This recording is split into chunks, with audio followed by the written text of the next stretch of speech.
You are listening to Infinity, only on 91.2 FM, Radio Mindtree, गुनगुनाते रहो. Welcome back, dear listeners. You're tuned into Teenfinity, for teens by a teen, only on Radio Mindtree 91.2 FM, गुनगुनाते रहो, where we discuss real talks, real issues, and real solutions. Right now, we are discussing the topic of What After High School with our amazing guest, Dr. Pramod Sharma, Project Director, Nipun Haryana Mission. Moving on, मेरी एक बहुत close friend है. उसने अपनी 10th के बाद उसके science and maths में काफ़ी अच्छे मार्क्स आए थे, लेकिन इंटरेस्ट नहीं था. तो उसके सारे सोसाइटी ने बोला, आसपास सभी ने बोला कि आप इंजीनियर क्यों नहीं बनते, आपकी बड़ी बहन डॉक्टर है, डॉक्टर क्यों नहीं बनते, आपका कज़न इंजीनियर है, आप इंजीनियर क्यों नहीं बनते. तो ये जो सोसाइटी में सबका माइंड पे इम्प्रिंट है, ये तो उस टाइम सबको पता लग गया. लेकिन the biggest thing that I have noticed is उसने अपने 2 years पूरी लॉ की तैयारी करी. She has got a really good college now, and उसके क्लास 12 बोर्ड्स में विद आर्ट स्ट्रीम 97% मार्क्स आए. तो आई एम श्योर कि इससे जो हमारे बच्चे हैं, जो हमारे पेरेंट्स हैं, उनको थोड़ा सा इंस्पिरेशन मिलेगी कि आर्ट स्ट्रीम के साथ भी बच्चे कुछ अच्छा पा सकते हैं, बच्चे अपना अच्छा करियर बना सकते हैं. तो एनी इनपुट्स ऑन दैट? देखिए, नंबर गेम जो है, नंबर गेम को माता पिता ने, सोसाइटी ने, अखबार ने, समाचार पत्रों ने और उस दिन होने वाले तमाशों ने बहुत महत्वपूर्ण बना दिया. नंबर गेम इतनी इंपॉर्टेंट नहीं है. जब भी किसी के बच्चे के नंबर आते हैं तो अखबार क्या लिखता है जानते हो? अखबार लिखता है रिक्शा पुलर की बच्ची के नंबर इतने आए, ट्रक ड्राइवर के बच्चे ने टॉप किया. अरे यार, ट्रक ड्राइवर का, रिक्शा पुलर का, कार ड्राइवर का उससे क्या संबंध है? मुझे समझाओ. पढ़ाई का माँ बाप के प्रोफेशन से कोई लेना देना नहीं है. पढ़ाई एक अलग चीज है, माता पिता का प्रोफेशन अलग चीज है. अच्छा, क्या रिक्शा पुलर का बच्चा या ट्रक ड्राइवर का बच्चा या टैक्सी ड्राइवर का या छोटे दुकानदार का बच्चा 100 नंबर नहीं ले सकता? लेगा भाई. तो अब ये जो प्रेशर बनाया जाता है या ये जो प्रदर्शन किया जाता है, पहली बात तो मुझे बिल्कुल पसंद नहीं है. दूसरी बात, अगर मैं नंबर गेम की बात करूं, नंबर इंपॉर्टेंट नहीं है. नंबर लेने के लिए विजडम, ज्ञान काम नहीं करता. नंबर लेने के लिए एक टेक्निक भी काम करती है. जिसके पास वो टेक्निक आ जाती है, वो 5 से 6% नंबर फालतू लेता है.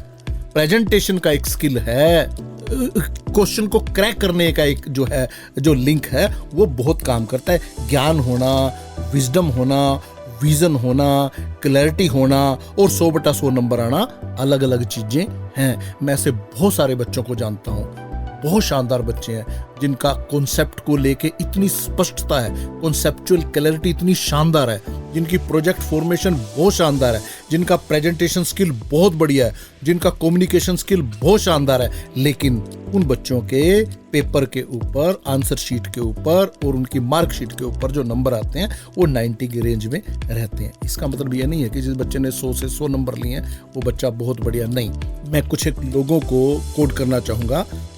एक खान सर हैं, आप उनके वीडियो अगर देखें तो इन चीज़ों के बारे में अच्छे से बताते हैं. विकास दिव्यकीर्ति इन चीज़ों के बारे में बहुत स्पष्टता से बात करते हैं. राष्ट्रीय शिक्षा नीति इस चीज़ के बारे में बहुत बढ़िया बात कर रही है. राष्ट्रीय शिक्षा नीति अब बात करती है कि जो मल्टी टैलेंटेड बच्चा है, जिसको हम उत्कृष्ट बच्चा बोलते हैं, मल्टी टैलेंटेड बच्चा बोलते हैं, उनके लिए उनको नंबर गेम में न डाल के उनके कॉन्सेप्ट पे, उनके विजन पे, उनके स्टार्टअप पे, उनकी रिसर्च के ऊपर, उनके प्रोजेक्ट के ऊपर, उनके इनोवेशन के ऊपर काम किया जाना चाहिए.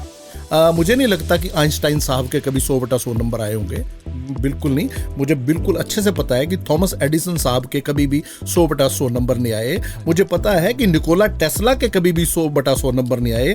मुझे बहुत अच्छे से मालूम है स्वामी विवेकानंद जी के भी कभी 100/100 नंबर नहीं आए. और इन चारों लोगों का जिनका मैंने नाम लिया है, ये चारों लोग समकालीन है, एक ही समय में जो है ये पैदा हुए, एक ही समय में बड़े हुए. इनमें आपस में कुछ एक बहुत शानदार मित्र भी थे. और इन लोगों का जो कंट्रीब्यूशन पूरे समाज को, पूरे देश को, पूरी दुनिया को है, वो नकारा नहीं जा सकता. तो लेकिन कभी भी ये 100/100 नंबर वाले नहीं रहे हैं. प्रधानमंत्री जी अक्सर परीक्षा पे चर्चा कार्यक्रम जब करते हैं तो अक्सर उसमें ये बात बोलते हैं. महत्वपूर्ण क्या है? महत्वपूर्ण ये है कंसिस्टेंसी. लगातार, बार बार, बिना थके, अनुशासन में रहकर हर रोज पढ़ाई करना महत्वपूर्ण है. नंबर गेम महत्वपूर्ण नहीं है. मेरी नज़र में 90 से लेके और 100 तक की जो परसेंटेज है उसकी एक ही विंडो है. अगर और स्पष्टता से बात करूं तो 97 से लेके 100 नंबर लेने वाले मेरे लिए बहुत बढ़िया नहीं है। वो किताबी कीड़े हैं, वो बस उनको सिर्फ पढ़ना ही आता है और उनकी पढ़ाई जब पेपर में बैठेंगे तब तो काम आएगी, लेकिन जब व्यवहारिक जीवन में आएंगे, जब लोगों से बातचीत करनी पड़ेगी, जब लोगों से आचार व्यवहार करना पड़ेगा, लोगों को समझना पड़ेगा, ह्यूमैनिटी की बात आएगी, जब मानव निर्माण के मूल्यों के ऊपर उनका मूल्यांकन होगा, उनके 100/100 नंबर नहीं आएंगे। बच्चों को नंबर गेम में नहीं पढ़ना चाहिए। बच्चों को विजडम, नॉलेज, इंफॉर्मेशन, ज्ञान, स्मृति, प्रस्तुतिकरण, इन चीजों पे फोकस करना चाहिए। It was amazing sir, and I am sure हमारे सभी लिसनर्स को ये अंदर से फीलिंग आई होगी कि yes, marks are not that important, है just a number, like we say age is just a number, marks are also just a number, marks do not define you. And अभी like sir ने initially कहा था कि अभी board के results आ रहे हैं, अभी सारे कॉम्पिटिटिव एग्जाम्स के रिजल्ट्स आ रहे हैं, तो ऑल आवर लिसनर्स प्लीज़ आप ध्यान रखें, marks do not define your potential. To listen more of this lovely conversation, you'll have to wait. So let's have a short break. Keep listening to Radio Mindtree 91.2 FM. गुनगुनाते रहो. Keep listening to Infinity. Only on 91.2 FM, Radio Mindtree, गुनगुनाते रहो. You are listening to Infinity. Only on 91.2 FM, Radio Mindtree, गुनगुनाते रहो. Welcome back, dear listeners. You're tuned into Teenfinity. For teens by a teen, only on Radio Mindtree 91.2 FM. गुनगुनाते रहो. So as we start wrapping up this wonderful conversation, and trust me, sir, I could keep talking to you for hours on this topic. We've already learned so much from you. But before we close, मैं आपसे एक personal question पूछना चाहूँगा. अपनी पूरी life journey को देखते हुए, क्या कुछ है जो आप उसमें से चेंज करना चाहेंगे? हाँ, मेरी लाइफ की जर्नी में मुझे कुछ चेंज करना है। मुझे उन कॉलेजेज में, उन यूनिवर्सिटी में दोबारा जाना है जहां मुझे 220 दिन पढ़ने का मौका मिला और मैंने वो मौका गंवा दिया। किसी भी यूनिवर्सिटी का, कॉलेज का जब करिकुलम डिजाइन होता है तो करिकुलम डिजाइनर उसके अंदर साल के घंटे निर्धारित करते हैं कि अगर आप इतने घंटे साल में पढ़ेंगे तो इस चीज को लेकर आपकी समझ, बोध, ज्ञान, सूचना, विजडम, क्लैरिटी, कॉन्सेप्ट क्लियर हो जाएगा। लेकिन हम लोग जब स्कूल में या कॉलेज में होते हैं उस समय को गंवा देते हैं और बाद में ये एहसास होता है कि हाँ, ये तो उस क्लास में था, अगर उस समय उस क्लास में इसको अच्छे से पढ़ा समझा जाना होता तो आज ये दक्षता, ये कौशल हमारे पास होती। तो मैं चाहूँगा कि मैं दोबारा जो है उस चीज़ को पाऊँ, दोबारा कॉलेज जाऊँ, दोबारा यूनिवर्सिटी जाऊँ और उन चीज़ों को ग्रहण करूँ। देखिए, सीखने की कोई भी उम्र नहीं होती, ये सत्य है। किसी भी उम्र में आपको सीख लेना चाहिए। सीखना एक निरंतर चलने वाली प्रक्रिया है। तो मैं चाहूँगा कि अगर मुझे दोबारा अवसर मिला तो जो चीज़ें छूट गई हैं, जिनकी मुझे आज कमी महसूस होती है, जो मुझे लगता है कि हाँ, मुझे उस समय में जब समय मिला तो करनी चाहिए थी, मैं उनको दोबारा करना चाहूँगा। बहुत अच्छा रिस्पॉन्स है सर, हमें बहुत इंस्पिरेशन फील हो रही है। We love hearing real life stories on Teenfinity. तो क्या आपकी लाइफ का कोई ऐसा पर्सनल एक्सपीरियंस है जो आप शेयर कर सकें जिसने आपके करियर पर एक बहुत मेजर इम्पैक्ट डाला हो? यस, 1999 में हिंदुस्तान में एक बूम था। सब लोग आईटी करके सब लोग अमेरिका जा रहे थे। हाँ जी। और सिलिकॉन वैली सबकी डेस्टिनेशन थी। मैंने 1999 में MCA ज्वाइन किया, मास्टर ऑफ कंप्यूटर एप्लीकेशन, और मैंने 3 साल की MCA ठीक नंबरों से वो पूरी की और मेरे पास अपॉर्चुनिटी थी कि मैं सिलिकॉन वैली चला जाऊं। और उस समय चंडीगढ़ में रिक्रूटमेंट करती थी प्राइवेट कंपनी और वो इतने पैसे ऑफर करती थी कि आप सोच नहीं सकते। और मैं उस समय सरकारी सेवा में था। मेरी सैलरी भी कोई बहुत ज़्यादा नहीं थी। और जब मैंने MCA ज्वाइन किया था, it was a collective decision taken by the family. My wife was supporting me, my family was supporting me. और मेरी MCA के बाद जब मैं प्लेसमेंट के बारे में, US जाने के बारे में, या इंग्लैंड भी डेस्टिनेशन थी उस समय, जब मैं सोच रहा था, अचानक मुझे ये ध्यान आया कि क्या मुझे वहाँ जाना चाहिए, क्या ये मेरा निर्णय ठीक है। 10 दिन की जद्दोजहद के बाद मैंने ये निर्णय लिया कि मुझे यहीं रहना है और मुझे एजुकेशन टेक्नोलॉजी पे काम करना है। वो डिसीजन मुझे लगता है मेरी लाइफ का सबसे बेहतर डिसीजन था। आज मैं जो भी सीखा हूँ, पढ़ा हूँ, बोला हूँ, ग्लोबली जो मुझे मुकाम हासिल हुआ है, जिन कंट्रीज़ में मैं पढ़ाता हूँ, जिन यूनिवर्सिटी के साथ मैं काम करता हूँ, जिन टीचर के साथ ग्लोबली पूरी दुनिया में मैं काम करता हूँ, जिन किताबों के ऊपर मैं काम करता हूँ, जो किताबें मैंने लिखी हैं, जो रिसर्च मैंने की हैं, जो मेरे रिसर्च पेपर जो ग्लोबली पढ़े छपे हैं, वो इसी बदौलत है कि मैंने एजुकेशन ली टेक्नोलॉजी में और मैं एजुकेशन का आदमी बना रहा। तो जो एजुकेशन टेक्नोलॉजी में जो होना चाहिए था वो मैं कर पाया। तो मुझे लगता है मेरे लाइफ का ये सबसे बेहतर डिसीजन था। हाँ, मैं उस समय में सिलिकॉन वैली जाके कुछ 4 पैसे ज़्यादा कमा सकता था, लेकिन उसके बदले में जो मुझे खुशी मिलती है, जो उत्साह मिलता है जब मैं पीछे अपनी 20-25 साल की यात्रा को देखता हूँ, वो बहुत ज़्यादा रुचिकर और बहुत ज़्यादा मज़ेदार है। So that experience was really something that we love to hear. As we move to the end of this conversation, we'll take another short break. So stay tuned to Radio Mindtree 91.2 FM. गुनगुनाते रहो. Keep listening to Infinity. Only on 91.2 FM, Radio Mindtree, गुनगुनाते रहो.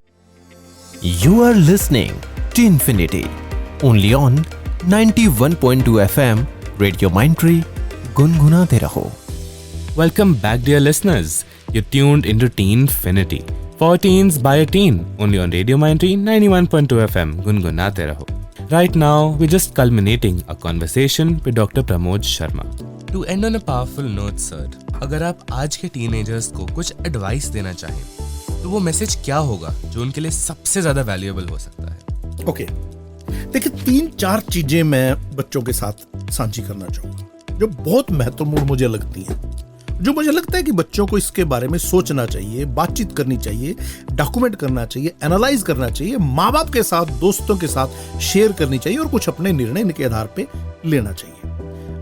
एक तो clear idea interest के बारे में, उनको अपने इंटरेस्ट के बारे में बिल्कुल क्लियर आइडिया होना चाहिए, कोई कंफ्यूजन नहीं होना चाहिए कि मेरा इसमें इंटरेस्ट है, मेरा इसमें इंटरेस्ट नहीं है। उसके बाद उनको हमेशा ओपन रहना चाहिए, रिस्पेक्टफुल कम्युनिकेशन विद पेरेंट्स। बच्चे माँ बाप से बात नहीं, उलट है, माँ बाप और बच्चों के बीच में कम्युनिकेशन नहीं है, माँ बाप बच्चों से काम सुनते नहीं है। माँ बाप का जो लिसनिंग का जो स्किल है वो खत्म हो चुका है, माँ बाप बच्चों को आजकल सुनते नहीं है। तो होना चाहिए अब इसका उलट, बच्चों के अंदर open and respectful communication parents के साथ जो है वो होना चाहिए। इससे वो फालतू की कन्फ्रंटेशन में नहीं फंसेंगे माँ बाप के साथ। माँ बाप के साथ फालतू के विवाद में नहीं पड़ना चाहिए। वो तभी बचोगे जब आपके पास ओपन चैनल आपने माँ बाप के साथ कम्युनिकेशन के खोले हुए। उसके बाद है आपको अपनी बात रखनी आनी चाहिए, बहुत महत्वपूर्ण है। और बात रखना गुस्से से, जिद से नहीं होता, बात तथ्यों और डेटा और तर्कों के साथ रखी जाती है। उसके बाद आप अपने पर्सपेक्टिव को एक्सप्लेन करना आना चाहिए। अगर आप उसको एक्सप्लेन नहीं कर पाओगे तो आप जो है पूरे जीवन में अपनी बात ही नहीं बता पाओगे। एक और गुण है जिसको बोलते हैं तन्नता का गुण, उनको झुकना आना चाहिए और जब दोबारा से खड़े होने की स्थिति हो तो उनको दोबारा खड़े होना आना चाहिए। एक बच्चों को और बहुत महत्वपूर्ण बात बताऊंगा, लर्न हाउ टू लर्न, सीखना है, कैसे सीखा जाए, ये सीखने का गुण जिस बच्चे में आ गया वो बच्चा कामयाब है। एक और गुण बच्चों को बताऊंगा, वो है इन्वेस्ट ऑन योर सेल्फ। अपने ऊपर पैसे खर्च करें, कपड़ों पे नहीं खर्चने, परफ्यूम शैम्पू पे नहीं, अपने ऊपर पैसे खर्च करें स्किल लेने में। कोई भी स्किल आपको अच्छा लगता है, अगर आपने अपना इंटरेस्ट आइडेंटिफाई कर लिया है तो अपने ऊपर पैसे खर्च करें। अगर कोई स्किल है, घूमने जाना है, घूम के देखना है, तो उसके ऊपर पैसे खर्च करें। फाइनेंशियल लिटरेसी बहुत महत्वपूर्ण है।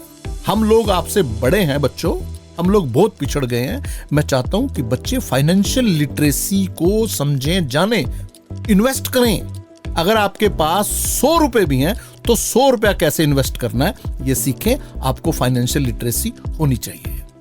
आपको हेल्प किसी से कैसे मांगनी है इसका हुनर भी आना चाहिए।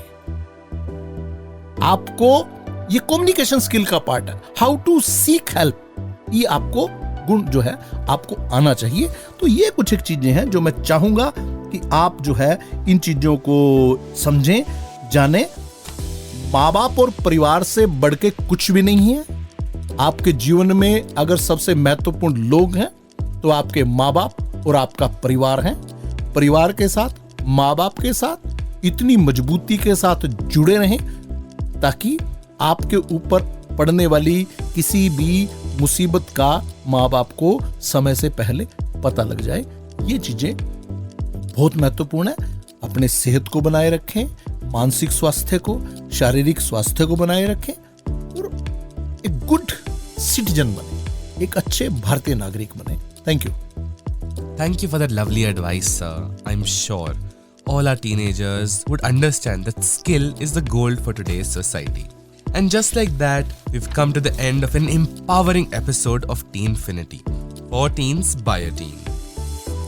Today's conversation has truly been a compass for every young mind wondering, what after high school? A heartfelt thank you to Dr. Pramod Sharma for sharing such eye-opening insights, real-life experiences and practical advice. Sir, your words have lit a path that many of us were unsure how to walk.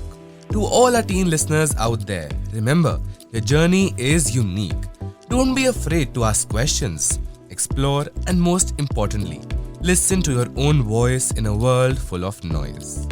Until next time, stay curious, stay confident, and stay tuned to Radio Mindtree 91.2 FM. Gungunate raho. This is your teen host Manan signing off from Teenfinity, where we talk about real talks, real issues, and real solutions. Before we end today's show, I proudly announce that Teenfinity for Teens by a Teen has its own helpline or query number, where teens or anybody who ever has any queries can share them. Even anonymously would do, and we'll forward them to the respective experts and try to find a solution.